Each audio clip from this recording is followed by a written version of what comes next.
శ్రీ స్వామినారాయణ భగవానికి జై. ప్రస్తుత ప్రకట గురు హరి మహాన్ స్వామి మహారాజ్కి జై.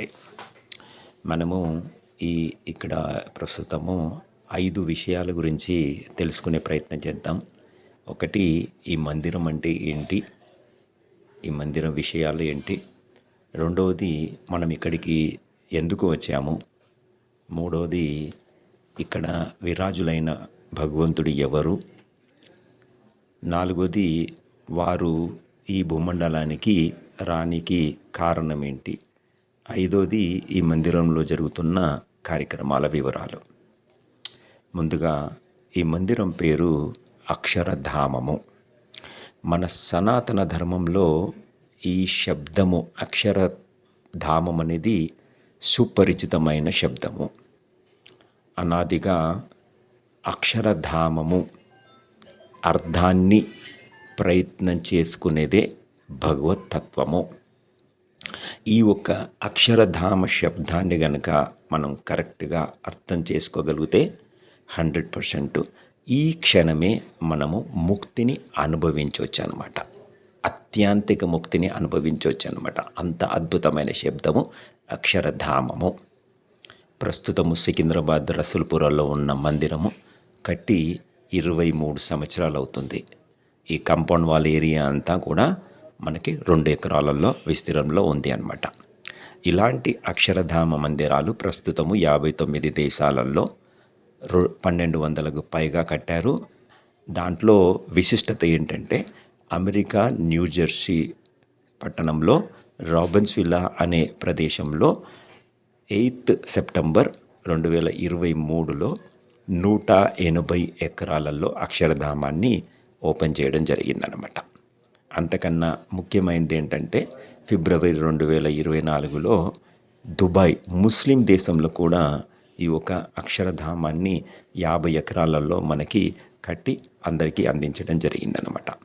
చూడండి, ఒక ముస్లిం దేశంలో అక్కడ అక్షరధామ శబ్దాన్ని ఆ షేక్ అర్థం చేసుకున్నాడు కాబట్టి అక్కడ ఆయన 50 ఎకరాలు స్థలం ఇవ్వడమే కాకుండా ఈ మందిరానికి సంపూర్ణ power supply, water supply and security కూడా ఫ్రీగా ఉంటుంది సూర్యచంద్రులు ఉన్నంతసేపు అని ఒక అథెంటికేషన్ శాసనాన్ని చేసి మన ప్రైమ్ మినిస్టర్ కూడా ఇవ్వడం జరిగింది అన్నమాట. అంతేకాకుండా ప్రస్తుత యుద్ధం జరిగింది కదా, ఇరాన్ అండ్ యుఎస్.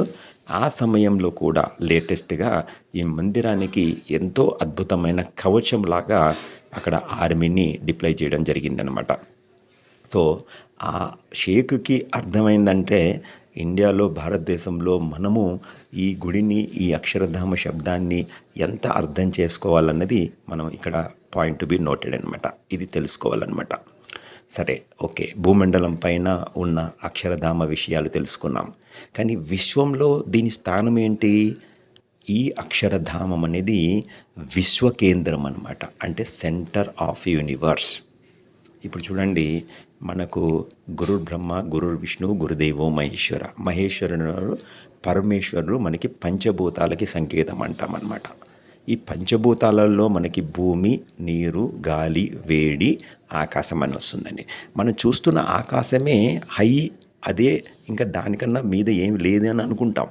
కానీ పైకి వెళ్తూ వెళ్తూ వెళ్తూ ఉంటే, ఈవెన్ మన నాసా రిలీజ్ చేసిన పిక్చర్లో కనుక పైనకి వెళ్ళి చూస్తూ ఉంటే మనకి ఒక స్పైరల్గా ఒక పిక్చర్ అనబడుతుంది. అది మిల్కీ వే అంటారు.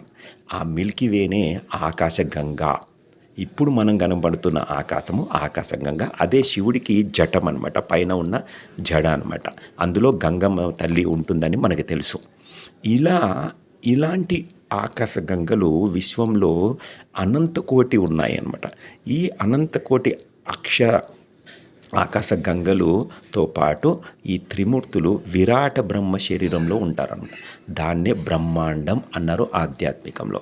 ఈ అనంతకోటి బ్రహ్మాండాలు విశ్వకేంద్రం నుంచి ఉద్భవిస్తూ ఉంటాయి, విలీనమవుతూ ఉంటాయి. ఇప్పుడు మనం సైన్స్ స్టూడెంట్ అయితే ఫిజిక్స్ ల్యాబ్లో మనం ఒక మ్యాగ్నెట్ పెట్టి ఐరన్ ఫిల్లింగ్స్ వేస్తే ఎలా ఒక 2 ఓవల్ షేప్లో వస్తుందో, ఆ విధంగా మనకి ఈ విశ్వం అంతా కూడా డైనమిక్ మోడల్గా నడుస్తూ ఉంటుంది అనమాట అనాదిగా.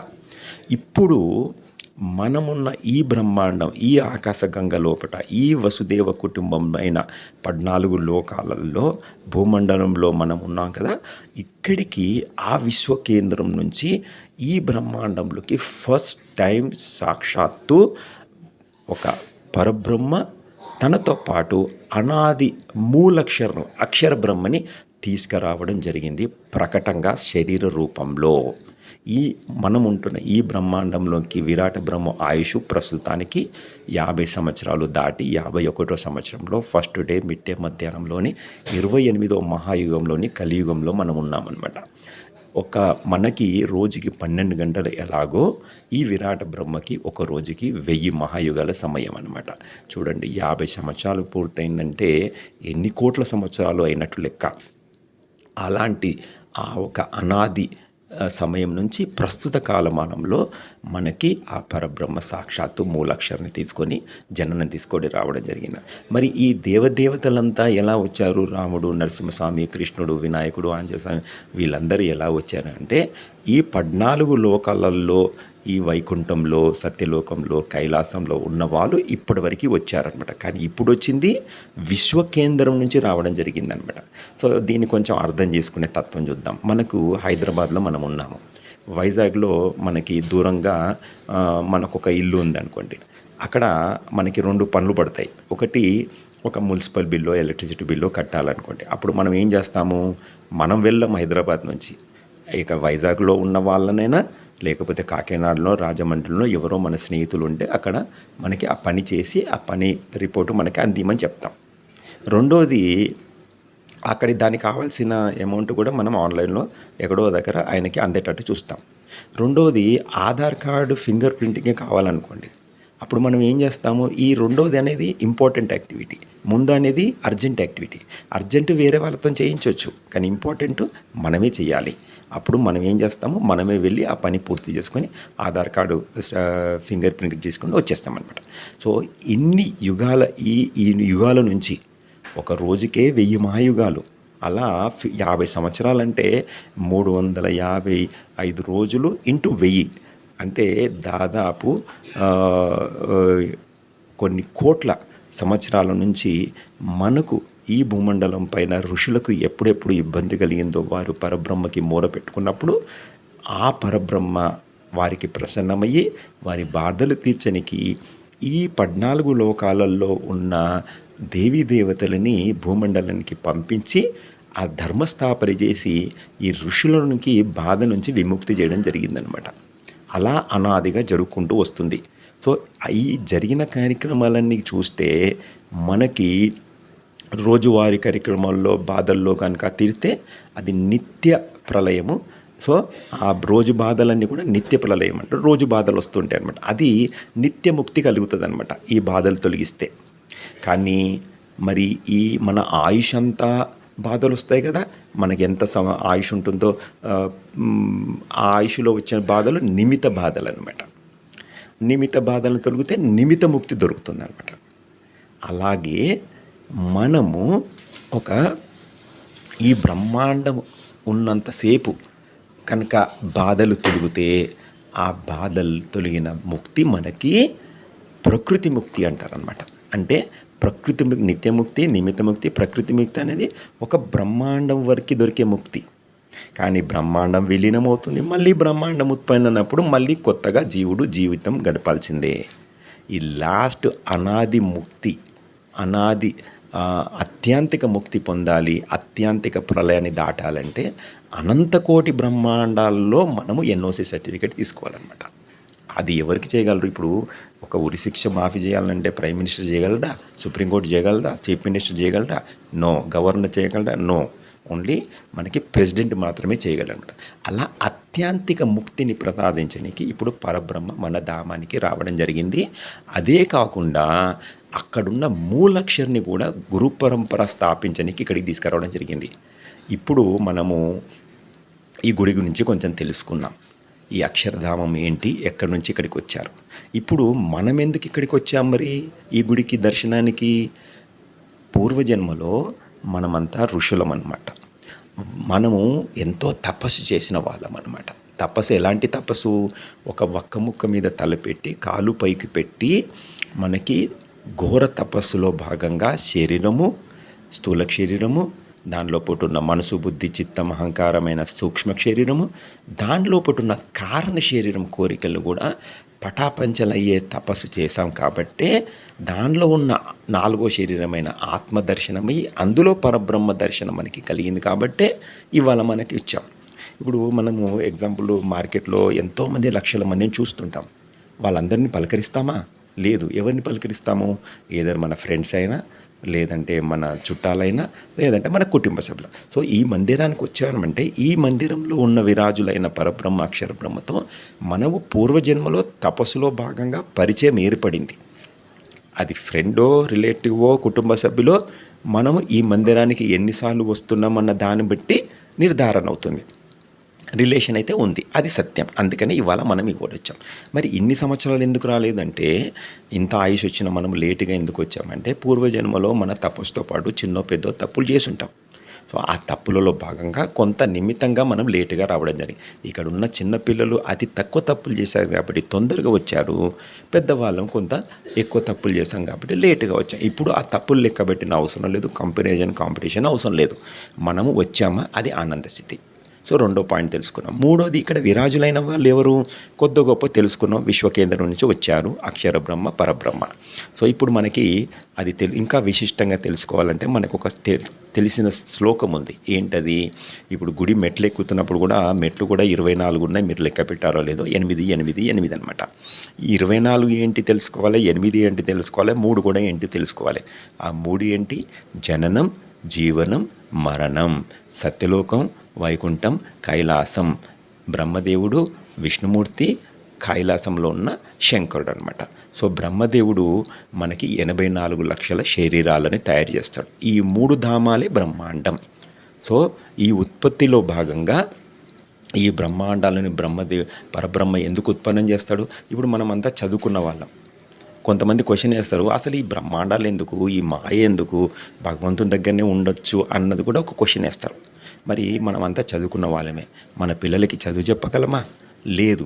మనము స్కూలుకు పంపిస్తాం. అలాగే ఈ పరబ్రహ్మ తత్వాన్ని బోధించనీకి బ్రహ్మాండాలను ఉత్పన్నం చేసి అందులో త్రిమూర్తులని ఈ యొక్క పరబ్రహ్మ తత్వాన్ని బోధించనీకి నియమనం చేశారన్నమాట. అయితే అందులో భాగంగా బ్రహ్మదేవుడు శరీరాలను తయారు చేస్తాడు. ఎన్ని శరీరాలు? 84 లక్షల శరీరాలు. ఇన్ని ఎందుకు చేస్తాడు అనేది కూడా ఒక క్వశ్చన్ అనమాట. ఇప్పుడు మనం తిరుపతికి వెళ్తాం, అక్కడికి ఆ క్యూలో వెళ్తున్నప్పుడు గ్యాలరీస్ ఉంటాయి. మొత్తం ఒక 30 పైగా గ్యాలరీస్ ఉంటాయి.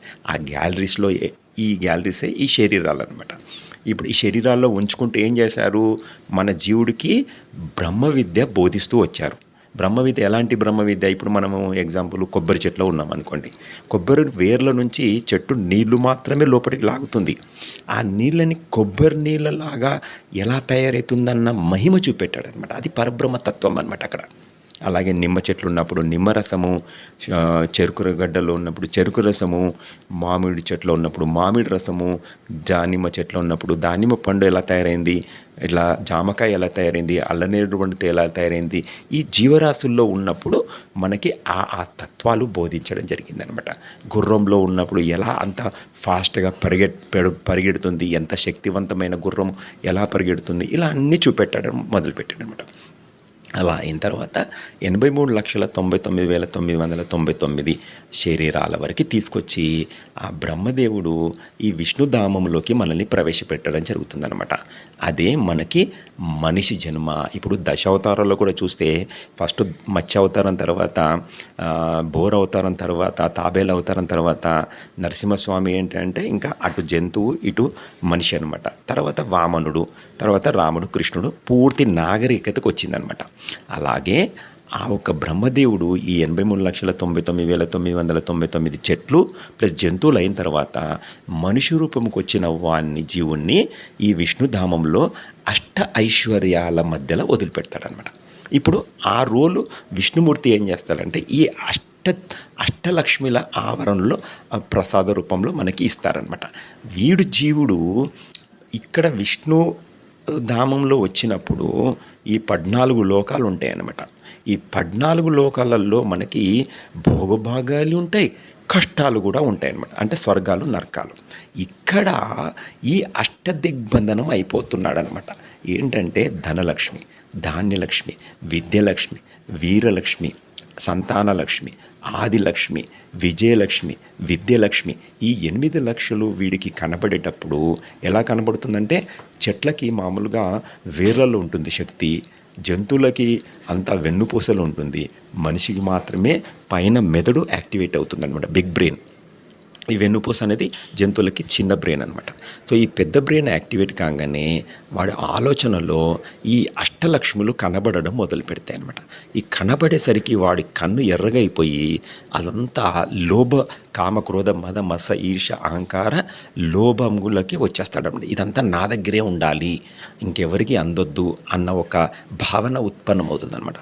దాంట్లో వీడు అష్టదిగ్బంధనం అయిపోతున్నాడు అనమాట. అష్టదిగ్బంధనం అయిపోయి ఏమవుతుందంటే, ఈ ఈ భగవతత్వం మహిమలు ఏవైతే ఇప్పటివరకు బోధించుకుంటూ వచ్చాడో పూర్తిగా మర్చిపోవడం జరుగుతుందనమాట. ఈ ఒక్క విష్ణుధామాన్ని దాటిన తర్వాత ఈ 14 లోకాలలో ఉన్నప్పుడు ఆ పరమేశ్వరుడు ఇంకా వీడి ఆయుష్ అయిపోయిన తర్వాత ఆ శ్మశాన వాటికలో ఆ దేహాన్ని కాల్చిన తర్వాత సమాధి తర్వాత ఆత్మ ఆ శంకరుడి ధామంలోకి పంచభూతాలకి వెళ్తుందనమాట. వెళ్ళినప్పుడు అక్కడ ఇంకేమవుతుంది, ఆ శంకరుడు ఈ జీవుడిని అడుగుతాడనమాట, ఎన్ని మహిమలు చూశావు ఇక్కడ ఈ ప్రయాణంలో అని ఒక పరీక్ష తీసుకుంటాడనమాట.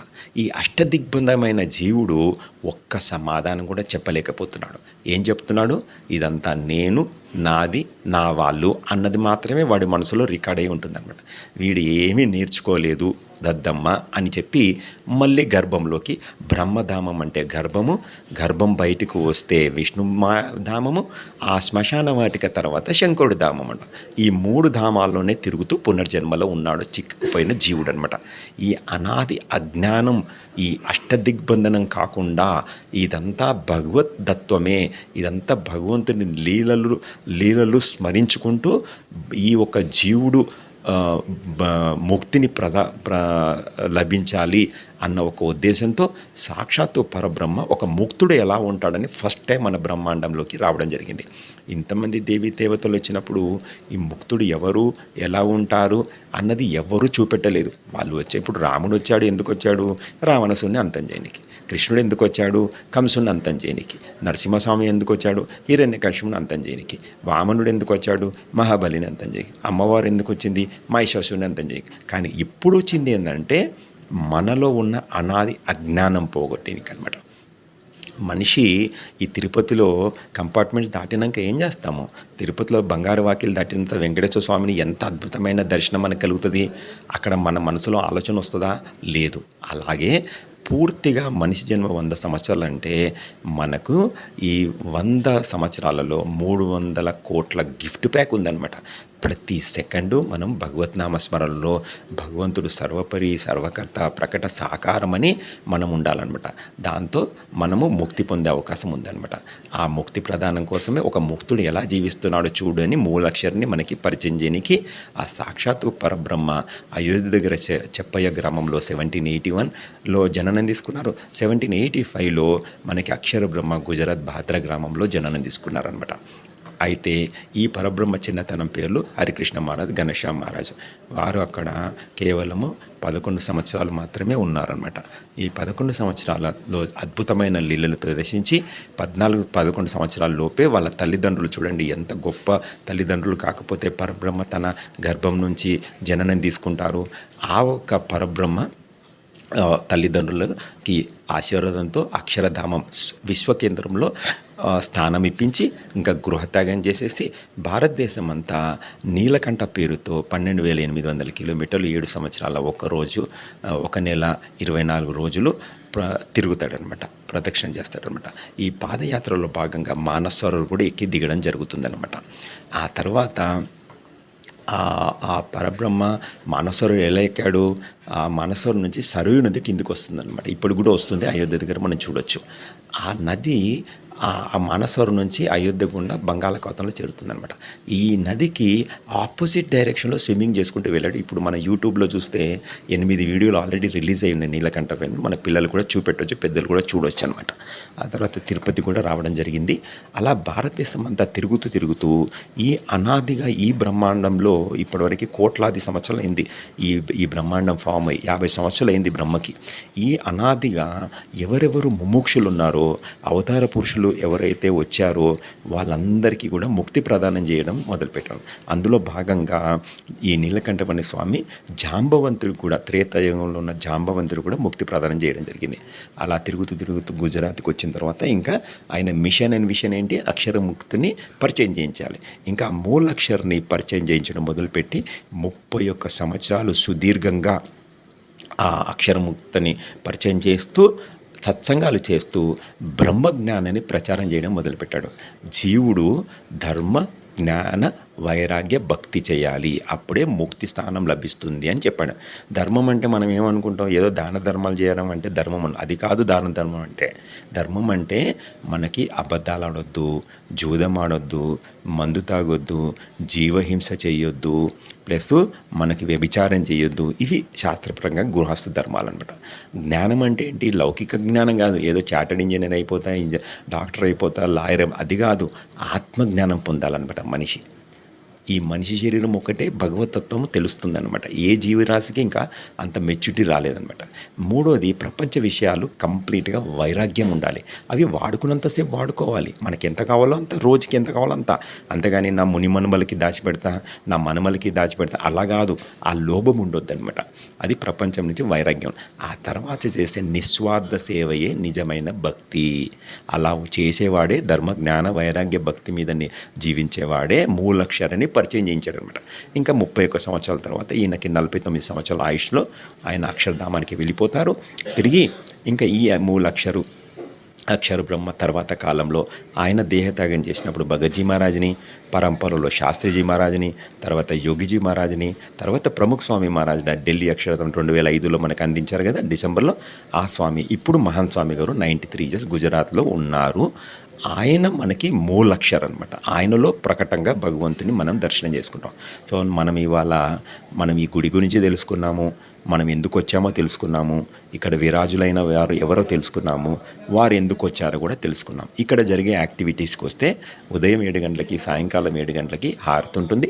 తర్వాత భోజన ప్రసాదం ఆదివారం రోజు సాయంకాలం 5 గంటల నుంచి 7 గంటల వరకు సత్సంగం ఉంటుంది. 7 గంటలకు హారతి, తర్వాత భోజన ప్రసాదం ఉంటుంది. ఇవి ఇక్కడ జరిగే కార్యక్రమాలు. ఇక్కడ రావడము ఒక విశిష్టం, అంటే స్టేట్ ఫస్ట్ రావడము ఒక విశిష్టత అయితే, స్టేట్ ఫస్ట్ని మనం నిలుపుకోవడం ఇంకొక విశిష్టత అనమాట. సో ఈ ఐడెంటిటీ కార్డు, ఈ మామూలు ఐడెంటిటీ కాదు ఇది ఇప్పుడు ఒక ప్రెసిడెంట్ హాల్లో ఐడి కార్డు దొరికితే మనం అది వదులుకుంటే ఐడి కార్డు ఎవరన్నా ఇవ్వగలరా? ఎవరు ఇవ్వలేరు మళ్ళీ. సో ఈ ఐడెంటిటీ కార్డు, అక్షరధామ ఐడెంటిటీ కార్డుని జాగ్రత్తగా పట్టుకొని దీనికి మనం ఒక కుటుంబ సభ్యుల్లాగా అసోసియేట్ అవుతే మన దేహత్యాగం అయిన తర్వాత కంపల్సరీగా మనం అక్షరధామంలో ముక్తి స్థానం లభిస్తుంది. ఇక్కడ వచ్చిన వాళ్ళందరూ కూడా అత్యాంతిక ముక్తి guarantee, seat guarantee, job guarantee, ఎలాగో ముక్తి గ్యారంటీ. మన అంతకాలంలో కూడా ఇంకా మనకు మన శరీరం వదిలిపెట్టిన తర్వాత ఈ యొక్క యమధర్మరాజు రాడు, యమదూతలు కూడా రారనమాట. మనం అక్షరధామంలో ఎంట్రీ అయ్యాం కాబట్టి మన దగ్గరికి వచ్చేది, మనల్ని తీసుకెళ్ళేది ఆత్మస్వరూపులైన పార్షదులు అనమాట. లేదా ఇప్పుడు మనకి గురు పరంపరలో ఉన్నారు కదా, భగజీ మహారాజ్, శాస్త్రి మహారాజ్, యోగిజీ మహారాజ్, ప్రముఖ స్వామి, మహాన్ స్వామి, లేదా సాక్షాత్తు పరబ్రహ్మ అక్షర బ్రహ్మ వచ్చి మనల్ని తీసుకెళ్ళడం జరుగుతుందనమాట. ఇది లక్షల మంది అనుభూతి పొందారు. మనకు కూడా ఇదే గ్యారంటీగా లభిస్తుందనమాట. ఆయన ఇచ్చిన సులభమైన మంత్రము స్వామి నారాయణ. స్వామి అంటే మూలక్షర్, నారాయణ అంటే పరబ్రహ్మ. మీ ఇష్టదైవత పూజ అయిన తర్వాత రోజుకి 5 సార్లు స్వామినారాయణ స్వామినారాయణ స్వామినారాయణ స్వామినారాయణ తలుస్తూ ఉండండి. ఎందుకంటే ఈ మంత్రం తలవడం వల్ల ఏమవుతుందంటే మనం డైరెక్ట్గా ఆత్మ దగ్గరికి చేరి, ఈ స్థూల సూక్ష్మ శరీరం దాటి ఆత్మ శరీరం దగ్గర ఉండి పరమాత్మ దర్శనం చేసే యోగ్యమైన మంత్రము, సులభమైన మంత్రము. ఇక్కడికి వస్తుండండి. ఈ యొక్క స్మృతులని మనము రోజు ఒక 15 నిమిషాలన్నా మననం చేసుకొని దాన్ని అనుభూతి అంటే ప్రాప్తి, ఈ ప్రాప్తిని మనకి ఏదైతే కలిగిందో అది విచారం చేసి ప్రతిదిగా మార్చుకుంటే ఇంకా మనము ఇదే ఆఖరి పునర్జన్మ అవుతుంది. ఒకవేళ మన కొద్ది సాధనలో కనుక మనం తక్కువ దీనికి ఈ మందిరానికి అసోసియేట్ అయినా ఇక్కడున్న గురువుల మాటల్లో చెప్పాలంటే మ్యాక్సిమం 5 జన్మలలో మనకి అత్యంతిక ముక్తి గ్యారంటీ. ఈ జన్మలో సాధన చేసి కుటుంబ సభ్యులు అయ్యారనుకోండి, ఈ జన్మనే ఆఖరి జన్మ అవుతుంది. లేదా చుట్టాలలాగా అయ్యారనుకోండి, 4 జన్మలో 3 జన్మలో ఎత్తాలి. లేదా ఫ్రెండ్ లాగా ఉన్నారనుకోండి, ఇంకొంచెం ఎక్కువ మనకి జన్మలు ఎత్తాలి. లేదా నాస్తికులాగా ఉన్నా కూడా 5 జన్మలలో ఇంకా మనకి ముక్తి గ్యారంటీ అనమాట. సో మన చేతిలో ఉంది ఐడి కార్డు, మనం దాన్ని ఎలా ఆశ్రయిస్తాం అనేది మన ఇష్టం అనమాట. ఇక్కడ 4 ఇంపార్టెంట్ పాయింట్స్ ఉన్నాయి. మందిరానికి లోనికి వచ్చేటప్పుడు కింద పాదాలు ఉన్నాయి కదా, పాదాలపైన గుర్తులు ఉన్నాయి. అవి ఈ శ్రీజీ మహారాజు భూమండలానికి వచ్చినప్పుడు అందులో 16 గుర్తులు 7+9 మెరిసాయి అనమాట. అవి కళ్ళకద్దుకోండి, అక్కడ 5 ప్రదక్షిణలు చేసుకోండి. మెట్లు ఎక్కుతున్నప్పుడు మెట్లు కూడా సత్యలోకం, వైకుంఠం, కైలాసం గుండా కైలాసాన్ని దాటి ఆ ఆకాశగంగని దాటి మనం అక్షరధామానికి వచ్చే అనుభూతితో రండి. అనుభూతి అనేది చాలా ఇంపార్టెంట్. క్యాజువల్ వెళ్ళిపోవడం అనేది క్యాజువల్గానే ఉంటుంది. మూడోది, ఈ రేలింగ్ పైన మట్టి పెట్టి ఉంది కదా, ఈ చిన్న చెక్క ముక్కలో, అది ఆ సాక్షాత్తు ఆ పరబ్రహ్మ అక్షర బ్రహ్మ భగజీ మహారాజ్, శాస్త్రి మహారాజ్, యోగిజీ మహారాజ్, ప్రముఖ స్వామి, మహాన్ స్వామి గారి జన్మస్థలం మట్టి కళ్ళకద్దుకోండి. లాస్ట్ది వచ్చేసి మహాన్ స్వామి గారు శతాబ్ది ఉత్సవాలు, ప్రముఖ స్వామి గారు శతాబ్ది ఉత్సవాలు చేసిన మట్టి అనమాట. అది కళ్ళకద్దుకోండి. అక్కడ నీలకంఠవని స్వామి దగ్గర 5 ప్రదక్షిణలు చేసుకోండి. మనకి తెలుసు కదా, వినాయకుడు తల్లిదండ్రులకు ప్రదక్షిణ చేసి కుమారస్వామికి ప్రతి నది దగ్గర ఎలా కనపడ్డారో ఇక్కడ ప్రదక్షిణ చేసుకోవడం వల్ల అనంత కోటి బ్రహ్మాండాల ప్రదక్షిణ అయిపోతుంది. ఆఖరిగా అభిషేకం కూడా చేసుకోండి నీలకంఠవని స్వామికి. అక్కడ వాలంటీర్కి మందిరానికి జస్ట్ ఒక 100 రూపీస్ ఇచ్చేసి డొనేట్ చేసి అక్కడ అభిషేకం చేసుకోండి. ఈ అభిషేకం చేసుకోవడం వల్ల అనంతకోటి బ్రహ్మలు, అనంతకోటి విష్ణులు, అనంతకోటి శంకరులకి చేసిన ప్రతిఫలం మనకి లభిస్తుంది. సంకల్పాలన్నీ కూడా మనకి పూర్తి అవుతాయి అన్నమాట, లభిస్తుంది, ఆశీర్వాదం దొరుకుతుంది అనమాట. అంతే. ఇంకొంతమంది అడుగుతారు, ఇక్కడ డబ్బులు ఎందుకు అడుగుతున్నారు, డొనేషన్ అని అడుగుతారు. చూడండి, గురుర్ బ్రహ్మ దేహంతో వచ్చాము, గురుర్ విష్ణు ఐశ్వర్యము, గురుదేవో మహేశ్వర సమయము. మన శరీరంతో వచ్చాము, సమయం ఇస్తున్నాము. గురు విష్ణువులో మనకు ఐశ్వర్యంతో కనెక్ట్ కానీకే మన పెద్దవాళ్ళు ఏం ఆలోచించారంటే, ఇలాంటి సిస్టమ్ పెట్టారంటే ఒక హుండీ, ఒక లడ్డు ప్రసాదము, ఒక పులిహోర ప్రసాదము, ఒక అర్చన సేవ, తిరుపతిలో 300 రూపాయల టికెట్, ఇవన్నీ పెట్టారనమాట. ఎందుకంటే ఆ కనెక్షన్ కోసం అంతే. అంతేగాని ఈ డబ్బులతో మందిరం నిలబడుతుంది అన్నది కాదు. ఆ సేవకులు వేరే ఉన్నారు, వాళ్ళు ఎలా డొనేట్ చేయాలో వాళ్ళు చేస్తున్నారు, వాళ్ళు మహిమలు తెలుసు కాబట్టి చేస్తున్నారు. సో మనకి ఒక పరబ్రహ్మతోని కనెక్షన్ కోసము ఇక్కడ ఈ మందిరంలో ఫ్యామిలీ మెంబర్స్ 5 మెంబర్ కానీ లేదా ఫ్రెండ్స్ 5 మెంబర్ కలిసి అక్కడ అభిషేకానికి 100 రూపాయలు డొనేట్ చేసి అభిషేకం చేశాను. అందరికీ చాలా చాలా ధన్యవాదాలు మీ అమూల్యమైన సమయాన్ని ఇచ్చినందుకు. అందరికీ జై స్వామినారాయణ, జై స్వామినారాయణ, జై స్వామినారాయణ.